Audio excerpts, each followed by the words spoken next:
YouTube, on se retrouve aujourd'hui pour les sorties littéraires de février et j'avais dit que je ferais vite mais en fait ça fait déjà 1 heure qu'on me papote sur Twitch et j'ai 52 sorties littéraires à présenter.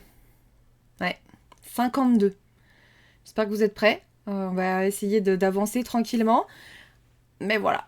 Voilà, je suis désolée pour le bazar derrière, genre là, en fait on est en train de faire la chambre du bébé qui est juste derrière ce mur, donc clairement il y a... En fait toute la maison est en bazar pour libérer une chambre. Mais bon, c'est pas grave. Bonjour YouTube, venez sur Twitch aussi pour discuter. Mais oui, rejoignez-nous sur Twitch. Rejoignez-nous sur Twitch. Le premier que j'ai noté, comme vous le voyez, s'appelle Gladiator Goddess de Morgan H. Owen chez Stardust. Donc, l'élu des déesses. On vous dit, les déesses romaines en ont assez de la domination des dieux et des hommes. Pour changer la destinée du monde, elles portent tous leurs espoirs sur une jeune femme exceptionnelle, Gia.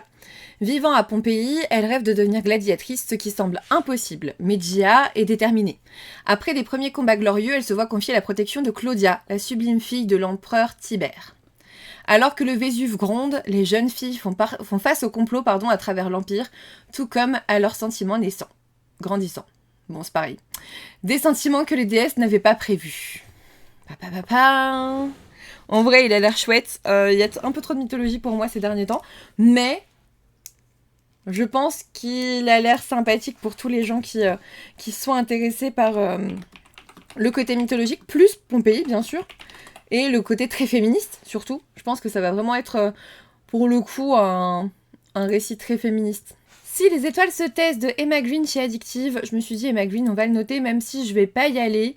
Je pense que ça peut être intéressant. À tout juste 24 ans, Astrée débarque de Paris pour disperser les cendres de son mari sur sa terre natale, la mystérieuse île de Skye, c'est comme ça qu'on dit. En exaucant la dernière volonté de James, la Française va découvrir un monde qu'elle ne soupçonnait pas. Un petit village écossais battu par les vents, où tout le monde se connaît, s'épie, s'accuse. Des disparitions qui inquiètent, des silences qui durent, des rumeurs qui grondent, et cet homme taciturne qu'elle a désormais pour voisin. Elle commence déjà sa romance, son mari vient de mourir. Oh! On dit qu'Otis McKay a tué sa femme. Oh bah tiens! On dit qu'il n'a plus un seul ami, on dit qu'il faut l'éviter. Mais Astrée a-t-elle déjà écouté ce qu'on lui disait? Pour mener son enquête, elle va se rapprocher de celui qu'elle croit capable du pire, aussi sombre et insaisissable que le papillon noir qu'il s'est tatoué sur le cœur. Bon, j'avoue, j'irai pas. Ah oui, d'accord, elle a 24 ans quand même, elle est veuve à 24 ans. Oui, c'est vrai. Merci Aurore de redire qu'elle est jeune. Bah, en fait, déjà, le fait que ça soit une veuve à 24 ans, ça m'intéresse moyen. Le fait qu'elle s'intéresse déjà au gars sombre d'à côté m'intéresse moyen aussi. Voilà, j'irai pas. Sans mentir, j'irai pas. De toute façon, j'ai toujours mon petit stylo pour noter ceux que je veux vraiment. Allez, suivant! La couronne de braise chez Addictacy de Solène Sacli. Normalement, j'ai mis à peu près, comme d'habitude, les ouvrages par ordre de parution. Faudra quand même vérifier que c'est bien dans l'ordre. J'avoue, j'ai fait à peu près. À peu près. On vous dit une danseuse aux yeux de braise, un harem imposé et une magie aussi puissante que dangereuse. Reine, prince héritier au pouvoir légendaire, n'a jamais douté de son avenir, gouverné avec Edwige, son âme sœur désignée par le Zouk. Alors, pas Zouk, Z-O-U-K, Z-H-U-K, donc ça sera peut-être Zuc, tu vois, comme vous voulez. Mais lorsque la jeune princesse disparaît dans des circonstances tragiques, tout bascule. 10 rotations plus tard, Reine, R-E-N, Reine refuse l'évidence. Pour lui, Edwige est vivante, quelque part. Il en est certain. Obsédé par sa quête, il sacrifie ses devoirs princiers et défie les volontés du roi, qui cherche désormais à lui imposer une épouse et un harem. Alors que le royaume de Nédris s'enlise dans les tensions politiques et les complots, ça j'aime bien, une danseuse aux yeux d'ambre à la langue acérée sème le trouble. Étrange, indomptable, envoûtante, elle ébranle les convictions du prince, tentation insolente aux menaces plus pernicieuses. Il y a de la magie noire, des secrets anciens et une attirance dangereuse, on vous dit. Je suis désolée, je suis obligée de rire. Je suis obligée de rire, on vous dit l'appel du Zouk. L'appel du Zouk, ce lien sacré qui unit deux âmes pourrait bien résonner à nouveau, mais à quel prix? Bon, ça doit être, on va dire l'appel du Zouk, ok? Parce que Zouk, sinon je vais rigoler à chaque fois. L'appel du Zouk, le seul lien sacré qui unit deux âmes pourrait bien résonner à nouveau, mais à quel prix? Papa. En vrai, il a l'air bien. Est-ce que j'irai? Je sais pas. J'en ai déjà beaucoup. Mais au moins, c'est un brochet, ça coûte 20 €. Ça sort le 4 février. En vrai, ça coûte 19,90 €. En vrai, je vais faire une petite flèche. Genre, à surveiller. Zouk, ça pourrait coller car sur la couve, on dirait qu'elle danse. Bah oui, je suis d'accord avec toi, Inata. Je suis d'accord. Suivant, Blood of a Bright Haven de M.L. Wang, c'est chez Calix. C'est chez Calix et ici on vous dit que la magie a un coût, quelqu'un doit payer. Siona a consacré chaque instant de sa vie à la magie afin de devenir la première femme au mage. Lorsqu'elle parvient enfin à accomplir l'impossible, elle comprend que le vrai combat ne fait que commencer. Ses nouveaux collègues sont prêts à tout pour l'humilier, comme lui attribuer un concierge au lieu d'un véritable assistant. Mais ni Siona ni ses pairs ne savent que cet homme taciturne, Tomil, était autrefois un chasseur nomade, seul survivant de sa tribu. Ensemble, mages et étrangers découvrent un terrible secret qui pourrait tout changer ou leur coûter la vie. Il a l'air bien aussi celui-là. Il a l'air bien, mais c'est chez Calix, donc qui dit Calix dit relié 27€, 26,90€. Suivant Sympathy for the Devil, le tome 1 de Margherita Gabbiani, je pense. C'est dans la collection Dark Romance du Go Roman. J'avais envie de vous en parler aussi. On dit que l'enfer est pavé de bonnes intentions. Lui n'en a aucune. Riche héritière, Antonia da Souza a été élevée avec des principes forts et n'a jamais dévié du droit chemin. Pourtant, pour prouver aux investisseurs qu'elle est digne de reprendre les rênes de l'entreprise familiale, elle accepte de franchir la limite. Sa mission, infiltrer le quotidien d'Aylan Larocque, le PDG de la société rivale et l'homme le plus redouté du milieu. Manipulateur, froid, charismatique, on le surnomme le diable des affaires et il ne laissera personne découvrir ses secrets. Mais lorsque la sœur d'Ilan disparaît, Antonia se retrouve embarquée malgré elle dans une traque clandestine et dangereuse, là où plus rien ne ressemble au monde qu'elle connaît. Plongés dans l'horreur, ils n'auront d'autre choix que de se faire confiance s'ils veulent survivre. J'avoue, il me fait pas envie. Boirf. Je crois que c'est plutôt celui d'après là qui me fait envie. Je crois que c'est plutôt celui d'après. On est chez Hugo Roman dans leur collection Romantasy, c'est Filthy Rich Fae de Geneva Lee. On vous dit, celui-ci, ouais, il m'attirait bien. Il sort le 4 février, 19,95€. Ça va. Enfin, ça va, c'est les prix à peu près abusés. Pas abusés, justement, les prix à peu près normaux. Tu vois. On vous dit, tu as fait un marché, ton âme contre la sienne, et maintenant tu es à moi. À la Nouvelle-Orléans, une règle surpasse tout le reste, ne jamais croiser la famille criminelle Gage. Ils font la loi, leurs ennemis disparaissent, et leur prince, mortel, beau et atrocement inhumain, n'a aucune pitié. Ok. Kate Holloway a passé sa vie à les éviter jusqu'à ce que son frère commette une erreur irréparable. Il faut jamais avoir de grands ou de petits frères, je crois. Maintenant, pour le sauver, elle doit affronter Lachlan Gage, le prince noir de la cité criminelle des enfers. Mais Lachlan ne négocie ni argent ni faveur, il négocie des âmes. Liée par un marché qu'elle n'a jamais voulu conclure, Kate, c'est C-A-T-E d'ailleurs, est entraînée dans un monde qu'elle n'aurait jamais dû voir, où les ombres murmurent des secrets, où les membres de chaque cour faillée complotent dans l'obscurité, et où son ravisseur est bien plus qu'un simple lord criminel. Si dans 30 jours, elle ne parvient pas à briser la malédiction qui l'a aveuglée, deux choix s'offrent à elle. Trouver une ruse pour vaincre l'impitoyable faillé qui tient en main son destin, ou capituler et s'en remettre à la dangereuse tentation qu'il lui offre. Parce que si elle échoue, elle ne perdra pas seulement son âme, elle abandonnera son cœur à celui qu'elle s'est juré de haïr. Je pense que t'as un côté dark romance, un côté fantasy du coup, et ouais, fantasy urbaine un peu.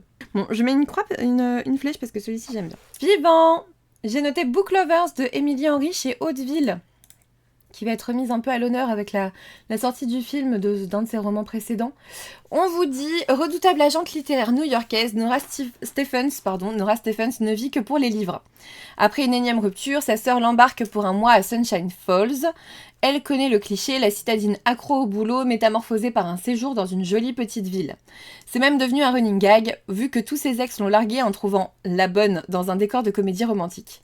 Mais au lieu d'un bûcheron sexy, celui qu'elle croise sans arrêt dans une série de coïncidences dignes d'un roman à l'eau de rose, c'est Charlie Lastra, un éditeur taciturne et l'antagoniste de sa vie professionnelle. Elle n'a rien d'une héroïne, il n'est pas le prince charmant, pourront-ils écrire leur propre histoire. C'est bien le live en fond sonore, moi aussi j'aime bien avoir un live en fond sonore, j'avoue. Suivant, Astradora, les veilleurs du savoir, le tome 1 de Roman Clessy, chez Lost Kingdom. Alors, du coup, celui-ci, ça va sûrement être en relié uniquement, j'imagine. En librairie, je veux dire. De toute façon, je le vois pas en brochet sur Amazon. Donc je pense que ça a déjà commencé en fait. Il sort le 18 février. Donc 30 €, 29,99 €. Et du coup, on vous dit, autrefois, les astromanciens régnaient sur les cieux et la terre, ils façonnaient le monde grâce aux étoiles jusqu'à ce que leur arrogance provoque leur chute. De leur gloire disparue ne subsiste qu'un héritage oublié et une prophétie. 8 siècles plus tard, le monde est fracturé entre royaumes rivaux, prisonniers des guerres et des ténèbres grandissantes. On murmure qu'une ancienne gardienne renaîtra pour apporter l'équilibre, rallumer la lumière des astres et unir les hommes sous une même bannière. Amara Sevola, élevée sur l'île secrète de Santis, est cette héritière malgré elle, la veilleuse des savoirs. Son corps est marqué de glyphes stellaires qui s'illuminent au rythme des astres, son âme chargée de dons et de souvenirs d'un autre temps. Mais loin de la figure sacrée qu'on attend d'elle, Amara rêve seulement de liberté. De l'autre côté de la mer Sépia, Rune Kealn, prince héritier d'Ardoria, est là des batailles qui ravagent son royaume. Selon ses généraux, la légendaire veilleuse pourrait être la clé d'une paix durable. Il entreprend donc un périlleux voyage pour la trouver et la ramener, qu'elle le veuille ou non. Il m'intéresse pas du tout. En fait, j'ai l'impression d'avoir déjà lu 50 000 fois cette histoire. Je suis désolée, mais j'ai vraiment l'impression d'avoir déjà lu plein de fois ce genre d'histoire, donc j'ai l'impression que la Romaine Tessie, elle a du mal à se renouveler. Hein. Non, il m'intéresse pas. Désolé. Non. Celui d'après, je suis censée le recevoir en SP. C'est chez Hachette. Ça s'appelle Immortal Dark, de Tigust Girma. On va dire son nom comme ça, je suis désolée si je l'écorche. On vous dit, dans le monde de Kidan Adan, les vampires existent. Ils se nourrissent d'humains issus de lignées spécifiques qu'on appelle les maisons. Quand sa sœur June disparaît, Kidan ou Kaidan, je sais pas, est convaincue que les séduisants mais dangereux vampires Susenyos Sagad, liés à sa propre maison, l'a kidnappée. Pour la retrouver, Kaidan intègre l'université d'élite d'Huxley, où humains et vampires étudient afin d'assurer une coexistence pacifique entre leurs deux espèces. Là-bas, la jeune femme tente de se rapprocher de Susenyos, mais il ne cesse de la repousser. Peu importe que la violence du vampire lui rappelle la sienne et l'attire vers une vie de ténèbres, Kaidan a décidé de libérer June et de tuer Susenyos, quel qu'en soit le prix. Quand un meurtre secoue les murs d'Huxley, Kaidan s'enfonce plus loin dans le monde impitoyable des vampires au péril de son âme. Elle y découvre une menace vieille de plusieurs siècles, une menace qui serait liée à June. Celui-ci, je suis censée le recevoir, donc je vous en reparlerai. Comme celui d'après. D'ailleurs, j'aime bien en ce moment les romans sportifs, donc ça me va. Vampire, il commence à y en avoir un peu beaucoup trop, mais le style a l'air sympa, je verrai pour Halloween. Alors moi, je trouve que Vampire, ça va, hein. Je trouve que c'est bien... Ouais, je vais le faire après, je fais encore un livre. Je trouve qu'il y a encore... Merci Manu. Je pense que les vampires, on en avait bien plus après Twilight, hein. Là, ça va, hein. Suivant! Rival Darling de Alexandra Moody, c'est aussi chez Hachette. On vous dit, lorsque Violette se fait briser le cœur par le capitaine de l'équipe de hockey sur glace du lycée, elle se jure de ne plus jamais sortir avec un sportif. Sauf pour se venger. C'est avec le mystérieux et intimidant capitaine de l'équipe adverse, Reed Darling, que Violette se prête au jeu du fake dating. Pourquoi est-ce que je veux le lire, à ton avis? Parce qu'il y a du fake dating. Voilà. Voilà, je me suis arrêtée là dans le résumé, je crois. Mais quand Reed se met en tête de prouver à sa fausse petite amie qu'il n'est pas le garçon impitoyable que tout le monde pense, Violette craint de se faire avoir à son propre jeu. Franchement, il me fait trop envie celui-là. Il doit faire un peu comme Rêve de glace. C'est une saga. Derrière, le deuxième tome sortira en juillet 2026, de ce que je vois. Et ça s'appellera Grumpy Darling. Suivant, The Monstrous Kind de Lydia Gregovic chez Milan. Celui-ci, il fait très Halloween au niveau de la couverture, je trouve. On vous dit, dans le royaume de la fumée, anciennement Royaume-Uni, seule l'aristocratie a le pouvoir de résister aux spectres.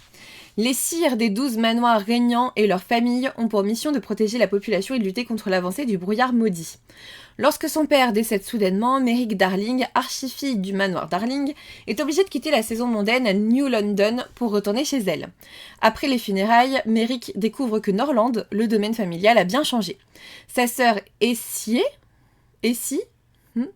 héritière du manoir, semble aux abois. Qu'est-ce qui la menace et pourquoi? Quelles étranges rumeurs circulaient donc sur leur père avant sa fin tragique? Et pourquoi les barrières qui protègent leur province du brouillard semblent-elles plus faibles qu'avant? Entre disparitions inquiétantes et complots politiques, Merrick doit lutter pour prouver sa valeur et sauver le manoir Darling de ceux qui veulent sa perte, qu'ils soient spectres ou humains. En vrai, ça a l'air bien, il y a un côté gothique en Angleterre. Franchement, j'aime beaucoup ce genre de choses. Mais tu vois, je vais mettre une vague parce que moi, ça serait plus une lecture d'octobre. Je sais pas pourquoi ils le sortent là, tu vois. tu vois. Je sais pas. Suivant. C'est gentil. Le souffle du dragon de Shannon Lee et Fondali chez Eldercraft. On vous dit, le tournoi du gardien rassemble l'élite des arts martiaux du Longan. Le vainqueur deviendra le nouveau protecteur du rouleau du ciel, un artefact divin qui contient la sagesse du dragon. June, 16 ans, rêve d'y participer pour restaurer l'honneur de son père et réparer la terrible erreur qui hante son passé et a causé leur bannissement de l'autre côté de la grande muraille serpent. Mais June n'est pas marqué par le souffle du dragon, contrairement à ses adversaires, tous dotés de pouvoirs extraordinaires. Comment pourrait-il remporter ce tournoi inégal? Pourtant, il est prêt à se battre à tout prix car de son destin dépend la survie de ceux qu'il aime et de tout un pays au bord de la guerre et rongé par la haine. Tout. Voilà. Voilà. Bon, moi j'irai pas, je pense. C'est un peu précis. Mais je pense que j'irai pas. Mais je voulais vous le noter quand même. Ensuite, celui-ci, il est grave pour moi et je suis censée le recevoir du héron d'argent. Il a l'air trop bien. Hop. Ah, désolée, j'ai pas enlevé le tour blanc. Je suis désolée, c'est trop moche. Le baiser de la fiancée. Pourquoi ça a l'air trop bien? C'est de Stéphanie Scrobala. On vous dit, vous allez comprendre dès la première phrase, et si la fille de Belle et la Bête, était maudite à son tour. Une terrible malédiction plane sur le manoir Braquement. Si Adélie ne noue pas un amour sincère et pur avant son 20e anniversaire, elle se changera en bête monstrueuse comme son père avant elle. Hélas, ses échecs successifs transforment ses prétendants en statues de pierre, la conduisant peu à peu vers le désespoir. Mais pile au moment où elle commence à éprouver des sentiments pour un jeune homme qu'elle se refuse à condamner, le destin lui joue un tour cruel. L'enchanteresse à l'origine de la disgrâce de sa famille lui propose un nouveau pacte. Si Adélie lui ramène l'âme de 12 hommes au cœur sombre en les embrassant, elle sera enfin libre. Toulou. Bon, j'avoue, c'est un relié, il y a du jaspage, il est magnifique. Il coûte 24,90 €, donc c'est pas rien. La date de parution, en tout cas de ce que je vois sur Amazon, c'est 5 février. Je vous avoue que j'ai très hâte de le recevoir. Mais voilà, faut quand même se dire que c'est un petit coup financier. Allez, suivant. Je vous ai juste noté que le tome 2 d'Impossible Créature de Catherine Rundell sortait là en février. Je vais pas vous lire le résumé, c'est un tome 2. Le tome 1, moi je l'avais lu, si vous voulez mon avis, il doit être dispo sur Insta et autres. J'avais bien aimé, ça reste très jeunesse. Je n'irai pas dans le tome 2 parce qu'en fait moi j'aimais beaucoup Catherine Rundell il y a quelques années. Quand je lisais plus de jeunesse, là c'est vrai que ça me fait plus envie en fait. Je me souviens, j'ai bien aimé Impossible Créature, mais c'est très très jeunesse. C'est très très jeunesse et j'ai pas envie de continuer l'histoire, je m'en fous. Donc j'irai pas, mais il sort bientôt. Suivant, et coucou Bonnie. Suivant. On the Edge, c'est de Sarah Megan chez Nisha Etc. On vous dit... patineuse de haut niveau, Olivia a tout donné pour enfin réaliser son rêve, concourir au championnat du monde de patinage artistique. Mais lors de la compétition, elle se blesse gravement et doit mettre sa carrière en pause. Animée par une détermination sans faille, Olivia se jure de revenir sur la glace et de prendre sa revanche. En parallèle, Sam, danseur sur glace expérimenté, emménage à Denver. Récemment séparé de sa partenaire de compétition, il est bien décidé à trouver la perle rare pour remporter les médailles qu'il a toujours convoitées. Entre ses traumatismes et sa rencontre avec Sam, le retour d'Olivia sur la glace s'annonce riche en rebondissements.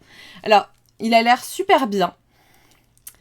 Sam, il a l'air super bien, mais en fait j'ai déjà lu Rêve de glace, et du coup j'ai peur que ça soit un peu pareil, tu sais, vu que c'est dans le monde du patinage artistique. Du coup je mets une petite flèche, mais bon voilà, je sais pas si j'irai. Hein. Je sais pas si j'irai. Hop. Suivant. Je vous ai juste noté, je vais pas lire le résumé parce que c'est dans sa saga de MJ Arledge, mais il y a la suite du coup qui sort chez Les Escales, Ainsi fond. Voilà. Vous savez, c'est toute sa saga avec les titres avec des genres de comptines, tu vois. Donc voilà. Je vous laisse là. Ça sort. Lui, il est trop bien. Ah bah voilà, Léa l'a lu et elle a kiffé. Suivant. Minuit au bal des victimes de Charlotte Stéphane Boessé chez Solaire. On vous dit, timide et réservée, Daphné consacre tout son temps à l'étude de son peintre favori, Valentin de Blois. Lorsqu'un soir, en pleine séance de révision au musée, la jeune femme se retrouve aspirée dans l'un des tableaux, tout son monde bascule. Elle atterrit en 1796 et découvre que l'artiste qu'elle admire tant est en réalité une femme, Valentine Desmarais, obligée de se travestir pour avoir accès à la reconnaissance de ses pairs dans une société qui tire les femmes à l'écart. Si au départ, Daphné fait tout son possible pour retourner à son époque, elle s'attache bien vite à Valentine et s'implique de plus en plus dans son combat d'artiste. Déterminée à ce qu'elle passe à la postérité en tant... que femme, pardon. C'est au cœur d'une période instable où amour et trahison se confondent que Daphné et Valentine vont ensemble tenter de changer le cours de l'histoire sans jamais soupçonner le prix qu'elles devront payer. Voilà. Voilà. Bah leurs visages sont très bizarres, hein, sur la couve. Je sais pas. J'aime pas la couverture, il y a un truc bizarre. Je trouve les visages très bizarres. Celui-ci, il me fait très envie. Par contre, il me fait très envie parce qu'en plus, c'est chez Sabran. Sabran, maison d'édition que j'aime beaucoup. C'est Au Nord et la nuit de Émilie Rath chez Sabran. Celui-ci me fait très envie. Après, parce que c'est Sabran aussi, j'aime beaucoup Sabran. On vous dit, les dieux se sont tus, nous avons été abandonnés. Dans les contrées reculées de la Finlande sauvage, les dieux semblent avoir abandonné les humains. Pour Sihiri et Aina, amis d'enfance inséparables, l'arrivée de l'hiver promet de dures privations, et les rumeurs qui courent sur la disparition de plusieurs filles des environs assombrissent encore ce long crépuscule. Lorsqu'elles sont attaquées par un être maléfique qui n'est autre que la déesse du royaume des morts, Sihiri assiste impuissante à l'enlèvement d'Aina. Prisonnière d'un funeste destin, cette dernière doit déjouer les pièges de la cruelle reine sorcière pour s'échapper. Pendant ce temps, Sihiri remue ciel et terre pour sauver son ami, cheminant vers le nord en quête du chaman légendaire qui pourra l'aider. Mais cet hiver n'a pas livré tous ses secrets et les dessins des dieux sont aussi noirs que la nuit. Je sais pas si je vais le recevoir par Sabran, mais j'ai trop envie de le lire. Donc je vais mettre une petite flèche en attente. Mais c'est Sabran, en fait, tout ce que fait Sabran, et je pense que Léa, elle est d'accord avec moi, parce qu'elle aime beaucoup Sabran aussi, tout ce que fait Sabran, j'ai envie de le lire. Donc, voilà. Ça, c'est sûr que celui-ci... en ce moment, Sabran, Nox, le Héron d'Argent, Collection R aussi fait des belles choses. Verso aussi de temps en temps, je crois qu'après d'ailleurs c'est peut-être Verso, je sais plus. Non, c'est Roncière, pardon. C'est Roncière, c'est Rook et Rebelle de Kate Crew chez Roncière. On vous dit... une artiste sage qui veut jouer les rebelles, un tueur qui n'aspire qu'à manger des cookies. Tenez-vous prêt pour une virée à moto des plus déchaînées. Il y avait un côté un peu à côté, comme chez Verso dans certains romans. On vous dit, donc on suit Regan, qui vous dit d'ailleurs, j'avais de grands rêves, terminer mes études, créer des œuvres d'art et reprendre l'entreprise de mon père. Mais sa maladie ne faisait pas partie du programme, pas plus que son besoin soudain de m'enfermer dans son manoir. Lorsqu'un soir je me retrouve face à face avec un motard, ma vie bascule. Rook est tout ce que je devrais craindre, seulement il est le seul à m'avoir jamais fait me sentir vivante. Et l'approcher signifie tout risquer. Et ensuite on a Rook qui vous dit « Ma revanche a toujours été mon moteur. J'ai passé des années à élaborer le plan parfait pour récupérer ce que le père de Regan m'a volé. Quand le destin nous a réunis, j'ai su que j'avais trouvé la clé de sa destruction. Mais Regan est tout l'inverse de ce à quoi je m'attendais et mes résolutions s'effritent.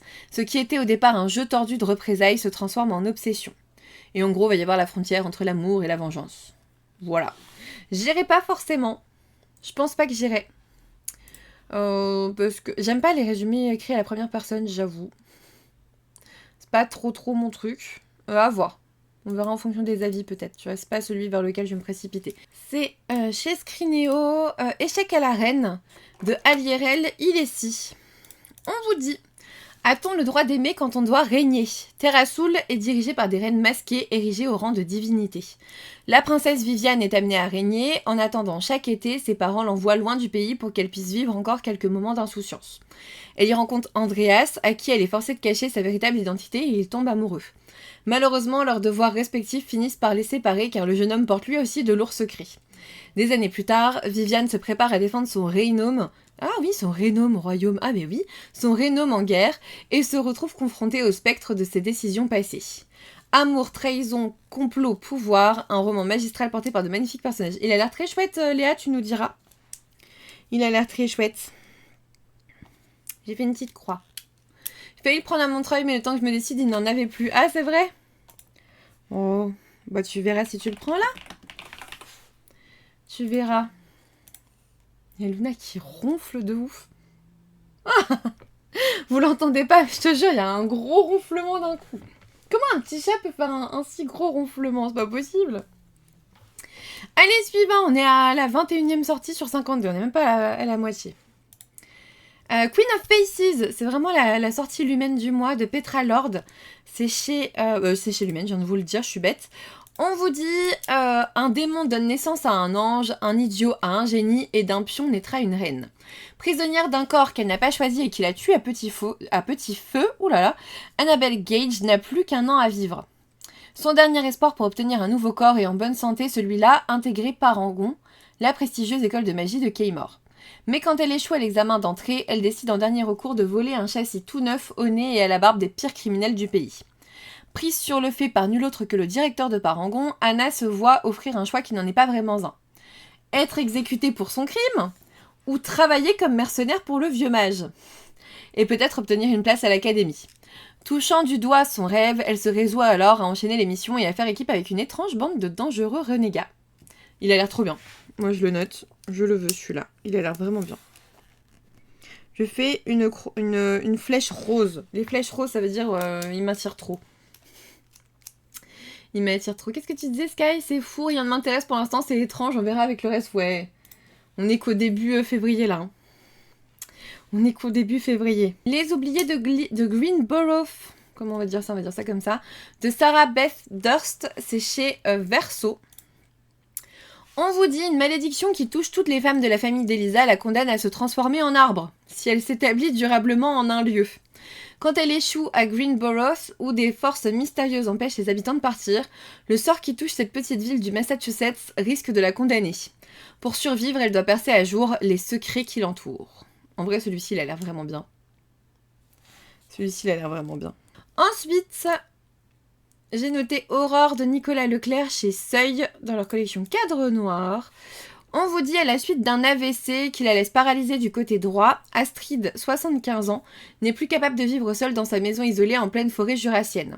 Elle refuse de quitter son havre de paix malgré l'insistance de sa fille Mélanie, vétérinaire rurale au bord du burn-out. Elles parviennent à un compromis en embauchant Aurore, une jeune aide à domicile timide et dévouée. Mélanie est vraiment soulagée, mais très vite quelque chose cloche sérieusement, qui est Aurore. Nicolas Leclerc, c'est celui qui avait fait quoi déjà? Il avait écrit... Attends, le veilleur du lac... le manteau de neige. C'est pour ça, moi, que je l'avais connu. Le manteau de neige. Je l'ai encore, je crois. Je l'ai pas lu encore. Je pense que je commencerai déjà par celui que j'ai. Et on verra après si j'adhère à sa plume. Mais j'avais envie d'écrire qu'il sortait quelque chose. D'ailleurs, il n'est pas le seul. Il n'est pas le seul. Qui sort encore un livre, à votre avis, côté thriller? À votre avis. Eh oui. Après la femme de ménage, après la prof, la psy, le boyfriend, nous aurons la locataire. Tout le monde va y passer. Tout le monde va y passer. Vous n'êtes pas prêts, tout le monde va y passer. Donc de Frida McFadden, c'est chez City. On vous dit, rien ne va plus pour Blake. Licencié brutalement, il n'arrive plus à payer le prix immobilier de la nouvelle maison qu'il partage avec sa fiancée. La solution, prendre une locataire pour les aider à payer les frais de la maison. Et Whitney correspond exactement à ce que le jeune couple recherche. Elle est sympathique, charmante, sérieuse, la locataire parfaite. En apparence. Rapidement, quelque chose cloche. Une odeur putride imprègne la maison et des bruits étranges réveillent Blake au milieu de la nuit. Et bientôt, il commence à redouter que quelqu'un découvre ses secrets les plus sombres. Le danger a pénétré dans sa maison et lorsqu'il s'en rend compte, il est bien trop tard. Le piège est sur le point de se refermer. Toto. Pour le coup, moi j'irais, parce que Frida, j'ai bien aimé The Boyfriend. J'ai toujours la psy à lire, j'ai tous les livres de la femme de ménage qui sont là à côté. Ensuite, celui-ci, je vous l'ai mis juste pour vous le dire parce qu'en fait, je vais pas vous lire le résumé, c'est un tome 2, je suis bête. Donc, pour info, le tome 2 de La petite boutique au sortilège sort aussi, c'est chez Brajlon. Je vous le laisse par ici. Voilà. Moi, j'irai pas, j'ai pas lu le premier, de toute façon. Donc, voilà. Suivant, Villa Camilla de Justine Bull, c'est chez Hachette. Celui-ci, je suis censée le lire aussi, je crois. À 19 ans, Emma Walton est l'une des créatrices de mode les plus en vogue de sa génération. Dans quelques semaines, elle participera à sa première Fashion Week et espère que son défilé fera décoller sa carrière. Pour finaliser les préparatifs de l'événement, Emma s'installe à la Villa Camilla. C'est dans cette maison familiale au bord du lac de Caume qu'elle passe depuis toujours ses vacances avec ses cousins et ses amis. Mais cet été est différent, Caleb, le jeune héritier d'une célèbre maison de haute couture, se joint à eux. Lui a toujours été admiratif de l'aura et des créations d'Emma. Elle, de son côté, envie sa réussite et sa notoriété. Laisser le cœur se mêler à leur carrière est un pari risqué et ils ne sont pas sûrs d'avoir toutes les cartes en main. Je crois que celui-ci, je vais l'avoir, il me semble. Je sais plus. Je ne sais plus. Voilà. Suivant, je crois que je l'ai vu chez Léa déjà. Il me semble, Léa, que tu l'as reçu. Je crois que c'est celui-ci que tu as reçu. C'est La Sage-Femme et la Rivière de Ariel Lohan. Je sais pas comment on dit, chez HarperCollins dans leur collection Au gré du monde que je connais pas. J'avoue, je connais pas trop cette collection, je l'ai pas lue. On vous dit qu'on est dans le Maine en 1789. Lorsque le corps d'un homme est découvert sous la glace de la rivière Kennebec, on fait appel à Martha Ballard pour déterminer la cause du décès. Sage-femme et guérisseuse de Hallowell depuis des années, elle connaît mieux que personne les habitants de cette petite communauté, leurs secrets et les blessures que chacun préfère taire. Dans son journal intime, Martha a consigné un viol survenu quelques mois plus tôt, et la victime avait désigné comme principal agresseur l'homme sorti de la glace. Peu à peu, Martha en devient convaincue, ces deux affaires sont liées. Mais à l'approche du procès, son journal se retrouve au cœur d'un scandale qui menace de déchirer la communauté tout entière. Dans l'étau d'un hiver implacable, elle devra défendre la vérité, même si celle-ci peut tout faire basculer et la mettra en danger. Je vous invite à aller suivre Léa, qui est dans le chat, donc Léa Book Addict pour ceux qui sont sur YouTube. Elle va lire bientôt, donc si jamais ça vous intéresse, vous aurez son retour. Léa, c'est une machine à lire, elle lit plein de choses, je l'envie de fou. Je sais pas si je l'envie de fou, mais elle arrive à aligner des lectures comme ça à la suite. Je l'admire de fou, voilà. Et en plus, on a des goûts similaires, donc en général, quand elle aime bien un truc, moi aussi. Voilà, n'hésitez pas à aller voir. Suivant. Snow Globe, le tome 2. Je suis tombée sur ça par hasard, j'avais pas du tout vu la sortie. Et du coup, je me dis, mais attends, ça fait déjà 1 an que j'ai acheté Snow Globe, le tome 1. Oups, non, franchement, j'étais en mode quoi déjà. Je l'ai pas lu encore. Et en effet, le Snow Globe est sorti le 2 janvier. Il est où, Snow Globe? Putain, je l'ai mis où? Nathan, c'est où? C'est par là, je crois. Ouais, bah il est là. Hop, je peux vous le montrer. Rangé par maison d'édition, c'est quand même cool. Je peux vous le montrer. Donc moi, j'ai le tome 1. Voilà comment il était. Et pour vous rappeler, en fait, c'est une dystopie coréenne. En gros, on vous disait, dans un monde recouvert de glace suite à une crise climatique, chacun survit péniblement au froid. Et les programmes de télé-réalité de Snow Globe sont devenus la seule distraction pour des milliers de gens. Sous son dôme, au climat protégé, les caméras montrent une vie de rêve à tous ceux qui n'y ont pas accès. À 16 ans, Chobam ferait tout pour rejoindre Snow Globe. Or, voilà que la plus grande directrice de programme vient frapper à sa porte. Elle doit remplacer au pied levé une actrice star à qui elle ressemble comme 2 gouttes d'eau, et qui, malgré sa vie parfaite et glamour, vient de se suicider. Que cachent les apparences de Snow Globe? Et du coup, on a le tome 2. Au moins, quand tu le liras, tu n'auras pas à attendre la suite. C'est ce que je me dis, en vrai. C'est ce que je me dis. Franchement chouette, du coup. Salut Simon! Salut Simon. Donc voilà, tome 1, tome 2. Je pense que du coup, je vais essayer de le sortir. Tiens, hop, je le sors physiquement de ma bibliothèque. Je sais pas pourquoi, je pensais pas qu'il y aurait une suite. J'ai pas encore lu le tome 1. Mais moi non plus, en fait, je savais pas. C'était pas noté tome 1. Bon, bah c'est tout, il y a un tome 2. Voilà, on verra bien. Sinon, hop, suivant. Ses désirs les plus sauvages, c'est chez Céleste de Andrea Anna. Elle est trop belle cette couverture, on est d'accord. Elle est trop bien. On vous dit, 20 ans après avoir croqué la pomme empoisonnée, réécriture de Blanche-Neige, je pense. Clairement, Snow, voilà, se réveille dans un monde qui n'a plus rien du royaume qu'elle a connu. Les forêts pourrissent, les bêtes se transforment en monstres et Rohan Frost n'est plus qu'un cauchemar ravagé par le fléau. Mais pour sauver ce qui reste, elle devra accompagner l'ultime trahison, tuer la fille de la reine maléfique, ou céder à l'attirance brûlante qui les rapproche à chaque pas. Sa quête, donc il y a du FF, hein, sa quête pour restaurer la magie la conduira à des trahisons inattendues, des alliances dangereuses et à une vérité plus sombre que le poison qui l'a endormi, car les créatures sauvages se réveillent et avec elles les pulsions les plus obscures de Snow. Pour survivre, elle devra devenir la Season Keeper, gardienne d'un pouvoir ancien capable de guérir ou de tout consumer. Ça a l'air très cool, mais je sais pas si je vais pouvoir aligner plusieurs réécritures de Blanche-Neige. Je viens de finir celle-ci qui est incroyable. Vraiment, je vous la conseille, elle est trop bien. J'ai mis plein de signets et tout, elle est vraiment chouette. Mais du coup, j'ai l'impression qu'il y a plein de réécritures de Blanche-Neige qui sortent là. Que se passe-t-il? Il y a eu le petit chaperon rouge il y a quelques mois, maintenant c'est Blanche-Neige. Bien, il y a eu Aurore aussi là ce mois-ci. Que fait-on? Le prochain c'est qui? La Belle et la Bête, ça fait des années qu'il y en a. Voilà. On cumule les réécritures à chaque fois là. Hein. Je trouve. Allez, suivant. Suivant. Le Gardien des âmes de Marie Fabre, c'est chez Gulfstream dans leur collection Électrogène. On vous dit, dans le royaume d'Asoraï, l'ascension est l'occasion pour les fidèles les plus pieux de se voir attribuer un gardien sous la forme d'une sphère dorée, preuve de la bénédiction du dieu Veimo. À l'aube de sa cérémonie, Oian touche enfin son rêve du bout des doigts. Mais quand son tour arrive, l'impensable se produit. La sphère qui se révèle à lui est blanche, symbole d'hérésie, condamnant le jeune homme à la peine capitale. Derrière cette lumière interdite se cache pourtant Ru, un dieu oublié usurpé il y a un millénaire. Entre traque effrénée, alliance improbable et révélations bouleversantes, Oian et Ru, RUU, désormais liés, découvrent que le destin d'Asoraï repose maintenant entre leurs mains, mais pour sauver un monde au bord de l'extinction, il faudra briser les croyances, les chaînes et les mensonges des dieux eux-mêmes. Un hérétique, un dieu déchu et une noble rebelle tenteront tout pour sauver le royaume. Tout. Je trouve ça dingue, on a eu une période La Belle et la Bête, le Chaperon Rouge, et maintenant, période de Blanche-Neige, mais je te jure, hein. Je te jure. Ça devient un phénomène la réécriture. Après, moi j'aime bien, hein, mais c'est juste que toutes les ME sortent leur réécriture du même compte en même temps. C'est un peu. Les ME voient ce qui se vend et du coup, bim, plein de sorties du même style comme pour les hockey en hiver. J'avoue, les romans sportifs, j'aime bien en ce moment. J'ai hésité pour celui-là. Moi, j'avoue, j'irai pas. Mais il a l'air. En fait, Gulfstream avec moi, soit ça passe pas du tout.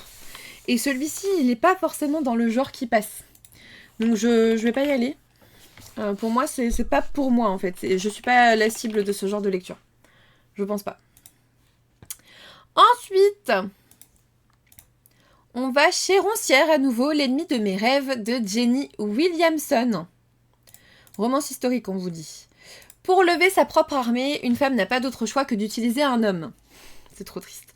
Pour Julia, princesse de Rome, l'empire est inaccessible. Née femme, soumise à un frère tyrannique, et condamnée à devenir une épouse servile, elle se réfugie dans le vin et les excès dans le but d'échapper à sa condition. Seulement, lorsqu'un roi barbare débarque sur leur territoire, la princesse retrouve soudain espoir. Et si elle se servait de lui afin de s'emparer du trône? Pour Alaric, roi des Wisigoths, j'ai peur.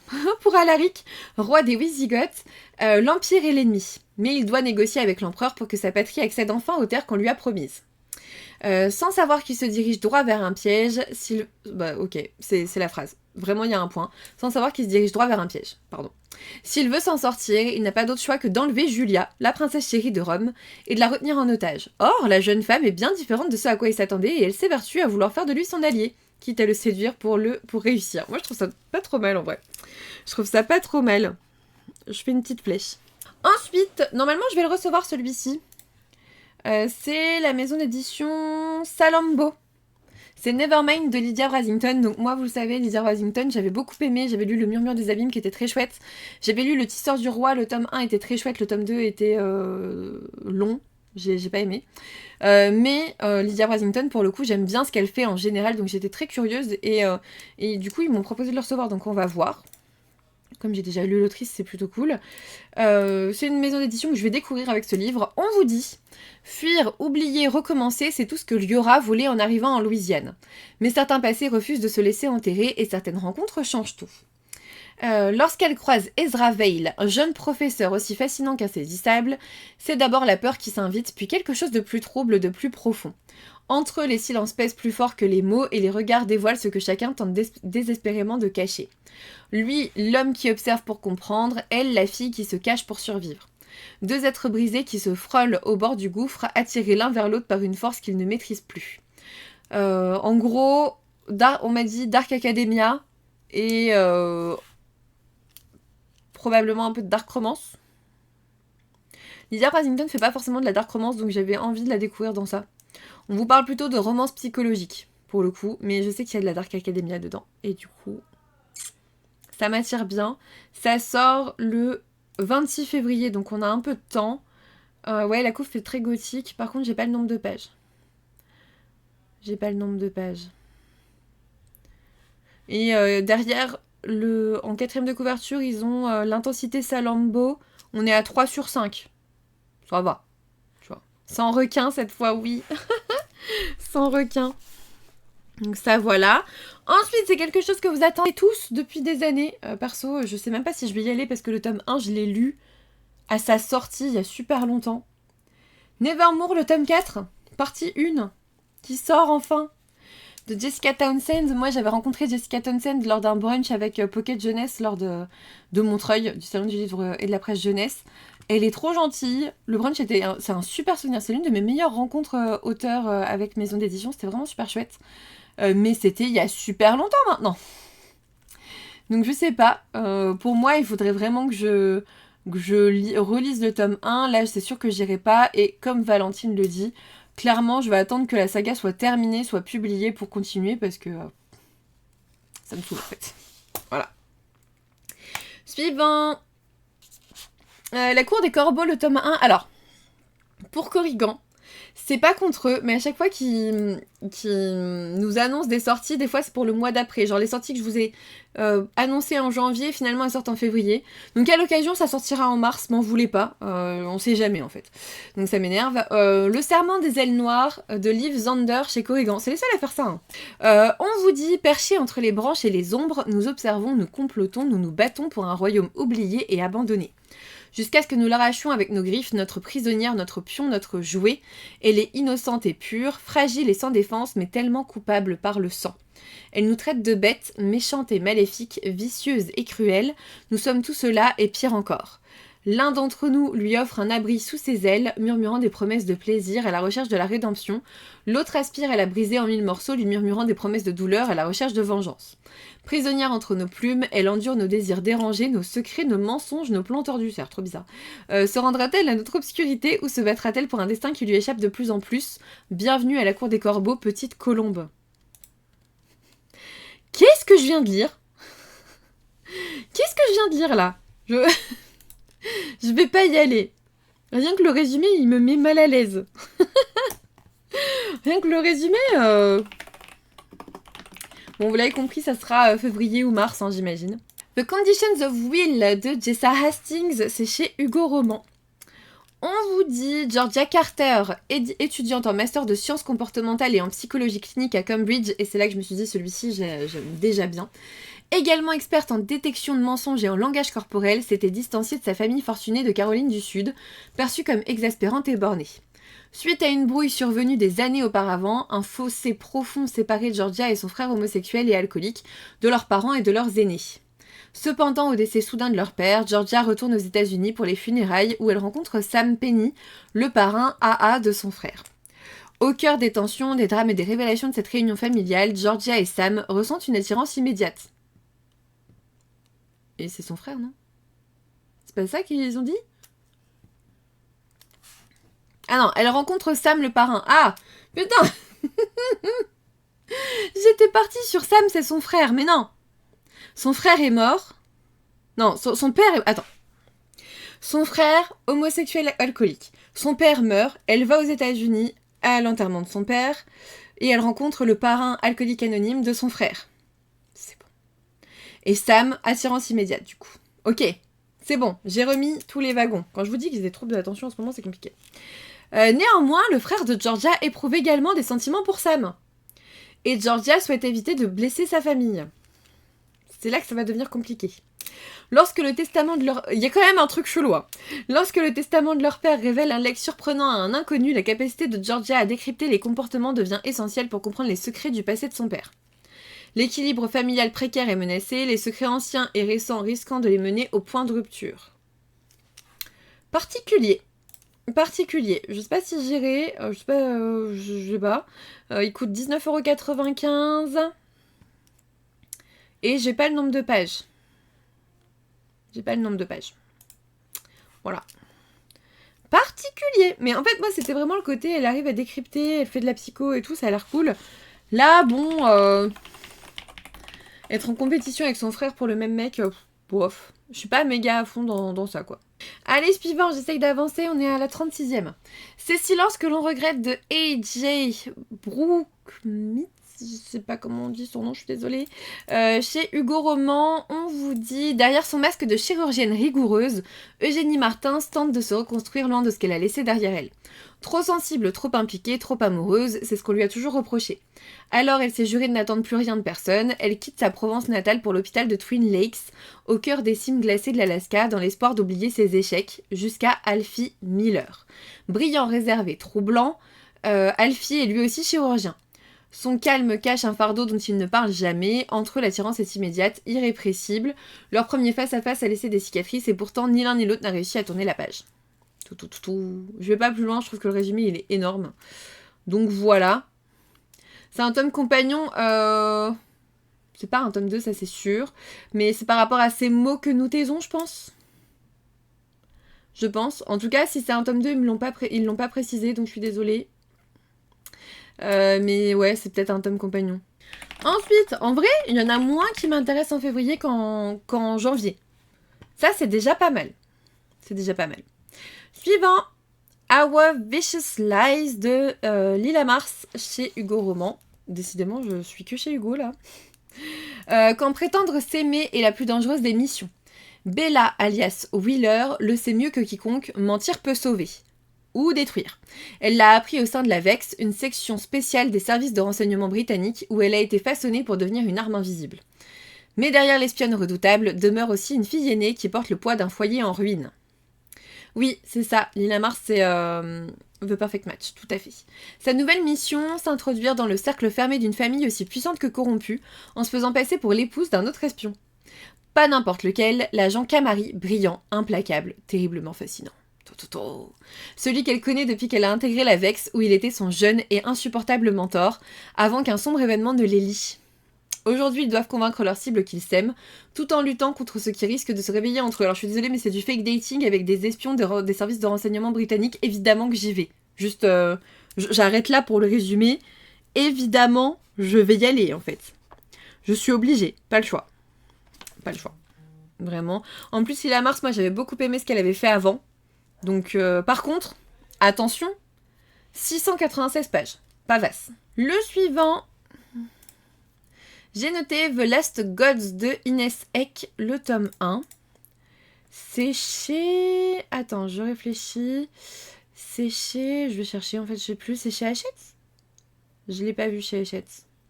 Peut-être qu'on nous l'a pas encore proposé, j'en sais rien. C'est chez Hachette. Voilà.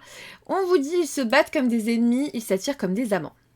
Lucinda, déesse de la lune et de la nuit, refuse de plier sous le poids d'une responsabilité qu'elle n'a pas choisie.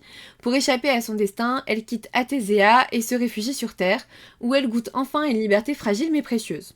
Pendant un siècle, elle évolue parmi les mortels, loin des autres divinités et des intrigues célestes, mais son exil touche à sa fin. Lucinda comprend que le dieu de la mort l'a retrouvée lorsqu'un familier au regard perçant surgit pour la ramener à son maître. Rory, l'homme qu'elle est le plus, celui qu'elle a toujours fui. Pourtant, derrière ses sarcasmes et ses colères, Rory cache un secret, et s'il ne cherche pas à la punir, c'est peut-être parce qu'il n'est pas celui qu'elle pense. Alors que des créatures infernales sèment à nouveau le chaos sur Terre, Lucinda est forcée de renouer avec son passé divin. Car une prophétie lie la nuit à la mort, une prophétie qu'elle rejette de toutes ses forces, mais qu'aucun des deux ne pourrait ignorer. Celui-ci, il a l'air trop bien. Petite flèche. C'est pile au moment où j'ai dit « Ah, en février, oh, ça va aller ». Ensuite, attends, il est où ? Ensuite, c'est Yellow Feu Follet de Siècle Vaillant, que je garde précieusement pour vous en parler en février. C'est chez Medium, enfin chez l'école de loisirs dans leur collection Medium. On vous dit Yellow, 12 ans, court plus vite que le vent, collectionne les noms des fleurs des champs et sait parler aux esprits. À bord de sa tiny house, avec ses parents, son grand frère et son vieux perroquet Coco, elle sillonne les routes en quête de paysages et de merveilles. Cet été-là, pourtant, tout est différent. Aubépin, son frère autrefois lumineux, est devenu une énigme. Vêtu de noir, hanté par ses fantômes, il s'est réfugié dans la contrée des tristes esprits. Ça va être trop bien. Mais Yellow a un plan. Avec sa joie de vivre inébranlable, ses sortilèges de feu follet et l'aide de bel esprit, son allié invisible, elle compte bien le faire sourire à nouveau. J'ai failli dire souffrir. Elle compte bien le faire sourire à nouveau. Un perroquet Coco, je n'irai pas, trauma d'enfance. Non mais c'est siècle en fait, vous pouvez pas ne pas y aller, c'est pas possible. C'est pas possible. Oh, j'avais oublié, j'avais eu une petite fleur. Oh, mais j'ai failli perdre la petite fleur. Celui-ci sort le 18 février. C'est à partir de 11 ans. Clairement, Siècle, moi je l'avais découverte avec son premier roman jeunesse qui était L'Étoile du Soir, qui n'était pas jeunesse en fait. Enfin, il a une double lecture telle que ses romans jeunesse sont encore plus profonds que ses romans chez Bragelonne. Ils sont encore plus travaillés, ils sont très beaux. Et là, quand je vois qu'elle va dans la contrée il s'est réfugié dans la contrée des tristes esprits, je sais que Siècle est passé par là en effet et que je vais adorer ce roman, c'est sûr. Ça c'est sûr, je vais le lire. Voilà. Ensuite, allez, on a bientôt fini, je vous jure, je suis sur la dernière partie là. On est pas mal. C'est chez Hachette. Je suis au numéro 40, il en reste 12-13. Une saison pour mourir de P.C. Roscoe. C'est chez Hachette, je vous l'ai dit. On vous dit, les vacances sur l'île ultra exclusive de Mokani ont toujours été le point culminant de l'année d'Avery Finch. C'est l'occasion de passer du temps au paradis avec d'autres familles aussi aisées que la sienne. Mais cet été, tout est différent et la tension est immédiatement palpable. Les parents d'Avery tentent désespérément de dissimuler leurs problèmes financiers, son ex n'arrive pas à se remettre de leur séparation et sa meilleure amie agit bizarrement. Léo, qui porte maintenant un uniforme d'employé, ne peut s'empêcher de la regarder. Et personne n'aime Nora, la colocataire d'université qu'Avery a invitée sur l'île et qui ne cesse de mettre son nez là où il ne faut pas. Tout le monde cache quelque chose et certains secrets valent la peine de tuer. C'est cette phrase-là qui m'a fait dire « Ok, je veux le lire. » Ça a l'air bien. Ça a l'air bien. Alors qu'une tempête tropicale se prépare, un autre drame est sur le point de se produire. Moi, je trouve qu'on est un peu dans Gossip Girl. Gossip Girl en vacances. Tu vois, c'est comme Martine à la ferme, c'est pareil. Gossip Girl en vacances et il y a des meurtres. Tu vois, c'est comme ça que je vois. Ensuite, je vous ai juste mis, parce que j'ai le tome 1, donc je vais pouvoir le lire, le harem de l'impératrice, le tome 2 sort. Clairement, harem impératrice, si c'est un harem inversé, j'y allais. J'ai le tome 1 déjà, donc le tome 2 sort là en février, donc je vous en parlerai à ce moment-là.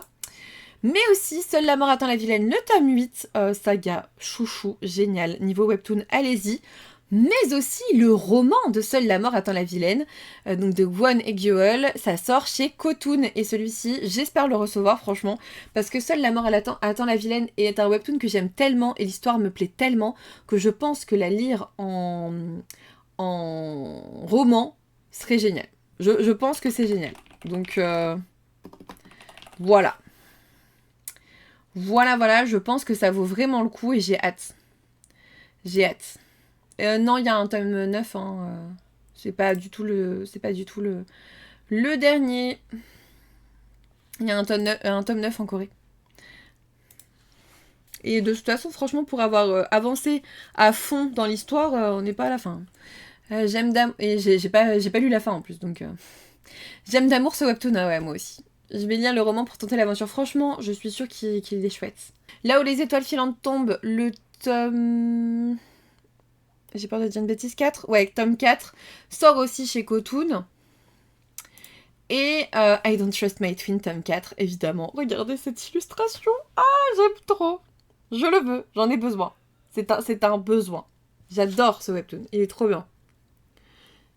Franchement, il y a au moins 14 tomes en webtoon. Non mais c'est ça, Bonnie, on n'est pas du tout à la fin.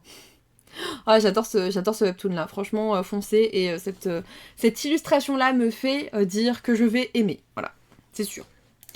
Ensuite, je voulais noter aussi le tome 3, c'est le tome 3 hein, je crois, chez Olympe, donc Fearless c'est le tome 3 de Powerless, que je veux lire aussi, je l'ai, je regarde là parce qu'il est à côté, sort aussi. Voilà, franchement, les blonds aux yeux rouges, on aime autant que les bruns aux yeux rouges, d'accord. Là où les étoiles filantes tombent, par contre, c'est le dernier tome, je crois. J'ai pas eu l'info, je vous dirai quand je l'aurai. J'ai pas regardé. Pour le coup, les deux se valent. Bon, du coup, il y a celui-ci aussi qui sort. Je voulais juste noter pour info. J'ai pas lu le tome 1, donc je peux pas vous en dire plus, mais je l'ai vu beaucoup passer ces derniers temps. Ensuite, j'ai aussi noté Rosebridge Academy de Amira Benbetka Rekal. J'espère ne pas accrocher son nom chez Château d'Âme. On vous dit, élève à la Rosebridge Academy, une prestigieuse école de lettres londonienne, Jane Marlowe découvre un manuscrit relatant l'histoire d'amour à l'origine de l'école. Hélène Cavendish, maltraitée par ses parents, et James Granton, aristocrate fortuné mais aussi féministe, s'aiment en secret. Ils bravent les diktats sociaux pour fonder leur propre académie littéraire. En vrai, dans l'ambiance de Bridgerton, ça peut très bien passer, je pense, les châteaux d'âme. Je pense. Suivant. Un palais d'obscurité de Lily Wilkinson, c'est chez Comet. On vous dit, Paige Whittaker a toujours été une marginale. Et après l'incident mortel qui a détruit sa seule amitié dans son ancienne école, elle a besoin d'un nouveau départ. C'est pourquoi, lorsqu'elle reçoit une offre de bourse d'études de l'Agation College, un pensionnat niché au cœur des Landes écossaises, elle accepte aussitôt. Agation est tout ce dont Paige a toujours rêvé, un havre de paix rempli de livres poussiéreux, de tasses de thé fumantes et de débats intellectuels rigoureux. Et pour la première fois de sa vie, Paige a même réussi à intégrer une bande d'amis avec Cyrus, Ren, Gideon, Lacey et Hawk, je pense. Paige ne le sait pas encore, mais sa nouvelle école a des racines sombres, des racines qui remontent à sa création, et une société clandestine liée à la magie démoniaque et aux divinités gaéliques. Bientôt, elle apprendra que personne à Agation n'est ce qu'il prétend être, ni les professeurs, ni ses amis. Agation enseigne l'histoire à ses élèves, mais certaines histoires devraient rester enfouies. Pardon, celui-ci, je fais un petit truc aussi parce qu'il m'intéressait bien. Petite flèche violette, voilà. Genre, on regarde, on verra bien, tu vois. Ouais, la couve est super chouette, je trouve, pour le coup. Voilà, c'est chez Comet. Suivant. Franchement, il en reste pas beaucoup. La maison aux roses immortelles, c'est chez Flammarion, c'est de Clémence Forest. On vous dit un séjour forcé chez une grande tante énigmatique en Angleterre, ce n'était pas l'été qu'avait prévu Aubery. J'ai le droit de dire un truc. Je trouve que cette première phrase, on l'a tout le temps, dans le même type de roman. C'est le genre de première phrase de résumé qu'on voit souvent. J'ai l'impression de l'avoir déjà lu 3 fois depuis un an, tu vois. Quand l'adolescente franchit les grilles imposantes de Wistermore, elle ne tarde pas à découvrir que de nombreux mystères hantent les lieux envahis par les fleurs et la végétation. Dévorée de curiosité, elle arpente le jardin jusqu'à l'étang interdit. Sous la surface de l'eau glacée, elle croise le regard d'un garçon prisonnier. Il essaye de lui parler. Alors que passé et présent s'entrelacent, les secrets enfouis font peu à peu surface. Voilà. Un roman gothique et fantastique où la force des femmes traverse la génération. J'irai pas, ça m'attire moyen, mais je voulais noter. Ensuite, c'est L'éclat de la vengeance chez De Saxus de Lisa Mia Smith. On vous dit, 2 filles ont assisté à un bal magique, l'une d'elles n'a jamais été revue. 1882, à New York, trahie par sa meilleure amie et injustement accusée de fraude magique par la Société des Charmés, Amy Valillo a passé les 2 dernières années derrière les barreaux. Lorsque Jacques Fontaine, l'ancien enfant prodige de la société, lui offre une chance de s'évader en échange de son aide pour détruire ceux qui leur ont fait du tort, elle accepte. Grâce à la magie d'Amy qui leur permet de changer d'apparence, ils s'échappent et, méconnaissables, deviennent rapidement les nouveaux favoris de la société qui les avait autrefois rejetés. Mais la vengeance n'est jamais simple, alors qu'ils se rapprochent de leur objectif commun, Amy devra décider si la justice vaut la peine de sacrifier sa nouvelle liberté ou si le lien qui se tisse entre elle et Jack est plus important que la vengeance. En vrai, il a l'air chouette. J'aime bien la couverture aussi, qui est que sympa. Je pense pas que j'irai, j'avoue, j'ai déjà trop de choses, mais pas mal. Et le dernier, c'est une BD, en fait, qui sort, et c'est un tome 2. C'est Constance et les ombres, que j'ai beaucoup aimé, moi. Franchement, j'ai beaucoup aimé cette BD, le tome 1. Là, on est avec le tome 2, c'est de Louisa Rousseau et Ingrid Chabert, aux éditions Dupuis. Je l'ai pas ressorti, la BD, j'aurais dû vous la ressortir. Je sais pas où elle est. Elle est derrière. Elle est par là. Dans le premier tome, en tout cas, on vous disait qu'on était dans une riche demeure du début du XXe siècle et on a Constance qui pourrait vivre heureuse. Mais voilà, ses parents, inquiets pour sa santé, pourtant excellente, la maintiennent dans un étrange isolement, aussi bien physique qu'affectif, alors que dehors rôdent d'étranges loups spectraux que seule Constance peut voir. Heureusement, la jeune fille a trouvé un ami, Horace, un gentil monstre qui veille sur elle depuis sa naissance et qui éclaire ses journées du soleil tout neuf de l'amitié. De quoi faire oublier à Constance la mystérieuse disparition de son grand frère, la dureté de ses parents, la pesanteur de certains secrets familiaux, mais surtout l'ombre des loups qui se rapprochent et n'attendent que l'occasion de trouver un passage pour l'atteindre. Le tome 1 était chouette. J'espère recevoir le tome 2 parce que vraiment j'aimerais bien continuer cette saga BD. C'était très sympa. Voilà, c'est terminé. Qu'est-ce que vous en avez pensé? Vous avez noté combien de livres? Dites-le en commentaire sur YouTube et ici sur Twitch. Je veux savoir. Attendez, je vous remets. Je vous remets. Hop. C'est pas ça, c'est ça. Hop. Et hop. Alors, j'en ai noté combien, moi? Avec des flèches roses. Pour de vrai. 1, 2, 3, 4, 5, 6. Avec des flèches roses. Pas des flèches violettes qui sont du peut-être. Ça va. Ça va. J'ai oublié de parler de celui-ci que j'avais pourtant noté moi de mon côté. Mais je sais pas pourquoi il n'était pas dans le diaporama. Dans le diaporama. On vous dit, dans Nightweaver, le tome 1 qui sort le 4 février. À 17 ans, Aster Oberon n'a jamais mis les pieds sur la terre ferme. Les tisseurs de nuit, des créatures mystiques dotées de terribles pouvoirs, ont chassé les humains du continent 6 siècles auparavant. Aster et sa famille forment un des clans de pirates les plus redoutés de la mer occidentale, mais il suffit d'une terrible bataille pour les priver d'un des leurs et de leur liberté. Alors quand un jeune tisseur de nuit influent, ouais ok, franchement, c'était noté un peu. Bon, alors quand un jeune tisseur de nuit influent, William, leur offre sa protection en échange de leur travail sur ces terres, Aster est méfiante. Arrogant et puissant, Will est tout ce qu'elle a appris à haïr, mais à mesure que leur hôte montre empathie et gentillesse, Aster ne peut plus ignorer la dangereuse attirance qui naît entre eux. Au cœur du manoir gothique de Will, Aster va découvrir qu'il rôde dans le noir des monstres bien pires que les tisseurs de nuit, et que de terribles secrets risquent de bouleverser tout ce qu'elle croyait savoir sur sa famille, sur le monde et sur elle-même. 480 pages, mais relié 25 €. Du coup, je l'ai noté, mais j'irai sûrement pas, parce que 25 € pour 480 pages, ça me saoule. Voilà. J'ai oublié de vous montrer celui-là aussi. Attends, je vais faire ça. J'ai oublié de vous montrer ça aussi. Ah là là, je manque à tous mes devoirs. Je vous ai dit, mes capacités de concentration sont pas folles. Putain, mais le focus. Allô? Voilà. Elle se marièrent de Pascaline Nolo chez Plume Blanche. Il est petit en plus. Ça se lit peut-être un Plume Blanche que je vais vraiment lire, hein, finalement. Peut-être. On vous dit, jadis quelque part, Brune reprend conscience dans les ténèbres, au bord d'un fossé. Elle ne sait pas pourquoi elle se trouve là et ignore ce qui lui est arrivé. Dans sa tête résonnent d'atroces cris lui indiquant qu'un événement horrible s'est produit. Y a-t-elle assisté, ou pire, y a-t-elle participé ? Malgré son appréhension, elle tente de rassembler ses souvenirs pour tout clarifier. De nos jours, ailleurs, on vous dit, Anya vit avec ses parents et son frère. Cette lycéenne mène une existence tranquille et épanouie parmi les siens, jusqu'au moment où son père lui annonce qu'elle va devoir épouser un parfait inconnu. Comment sa famille peut-elle ainsi la sacrifier? L'adolescente, désespérée, cherche à échapper à cet avenir dont elle ne veut pas. À travers les époques, leurs deux destinées vont se répondre, se confondre, pour le meilleur et pour le pire.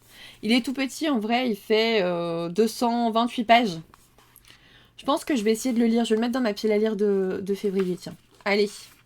Maintenant, je vais faire des piles à lire de mois. En plus, regarde, t'as des pages comme ça, tu vois. Ouais, il est vraiment court. Je vais faire des piles à lire de mois avec 5 livres à lire à ce moment-là. Bon, allez, je vais clôturer pour YouTube. On a fait pas mal d'ajouts. Du coup, on est à 54. Je change mon chiffre. 54 sorties notées pour février.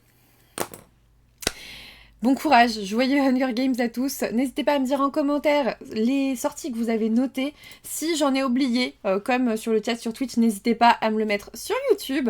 Un petit pouce bleu, un petit boost, c'est gratuit et ça soutient énormément la chaîne. Merci à tous ceux qui le font. Je vous fais des gros bisous et je vous dis à la semaine prochaine pour une nouvelle vidéo.